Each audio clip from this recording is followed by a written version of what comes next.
एक बड़े से जंगल के बीचों बीच एक गहरी नदी बहती थी। एक दिन एक अमीर और घमंडी महिला नाव में बैठकर उस नदी को पार कर रही थी।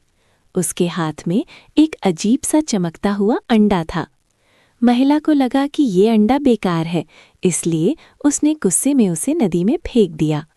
अंडा लहरों के साथ बहता हुआ दूर निकल गया। काफी देर बाद वो अंडा नदी किनारे खड़े एक सफेद सारस के पास पहुंच गया। सारस ने उस अंडे को देखा तो उसे उस पर दया आ गई। उसने सोचा कि अगर इसे ऐसे ही छोड़ दिया तो ये टूट जाएगा।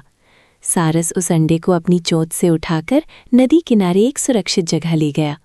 वहां उसने लकड़ियां और घास इकट्ठा करके एक बड़ा सा घोंसला बनाया और अंडे को उसमें रख दिया। दिन बीतने लगे। सारस रोज उस अंडे की देखभाल करता। बारिश आती, आंधी आती, लेकिन सारस हमेशा अंडे को अपने पंखों से ढककर बचाता।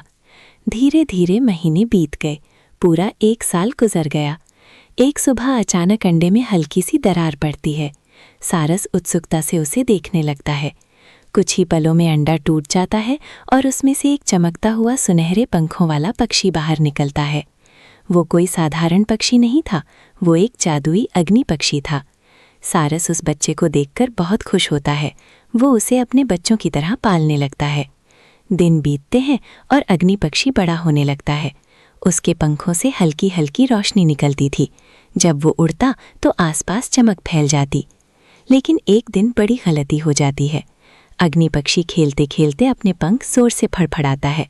अचानक उसके पंखों से चिंगारियां निकलती हैं और सूखी घास में आग लग जाती है। देखते ही देखते आग पूरे घोंसले में फैल जाती है। सारस और उसके बच्चे किसी तरह उड़कर बच जाते हैं, लेकिन उनका सुंदर घोंसला जलकर राख हो जाता है। सारस राख के बीच खड़ा होकर अपने टूटे घर को देखता है और चुपचाप रोने लगता है। ये देखकर अग्नि पक्षी को बहुत पछतावा होता है। उसे लगता है कि उसकी गलती की वजह से उसके पालने वाले का घर उजड़ गया। वो आसमान में उड़ जाता है और दूर पहाड़ों की ओर चला जाता है। कई दिनों बाद वो वापस आता है, लेकिन इस बार उसके साथ एक चमत्कार होता है। अग्नि पक्षी अपने पंखों से सुनहरी राख गिराता है। जैसे ही वो राख ज़मीन पर गिरती है, वहाँ फिर से पेड़ उगने लगते हैं और एक नया सुंदर घोंसला बन जाता है। कुछ ही देर में सारस का घर पहले से भी ज़्यादा सुंदर बन जाता है। सारस आश्चर्य से ये सब देखता है। अग्नि पक्षी उसके सामने झुक जाता है, जैसे माफ़ी मांग रहा हो। सारस मुस्कुराता है और उसे अपने पंखों में छुपा लेता है। उस दिन से दोनों हमेशा साथ रहने लगे। कहानी की सीख: सच्चा प्यार और दया कभी बेकार नहीं जाती।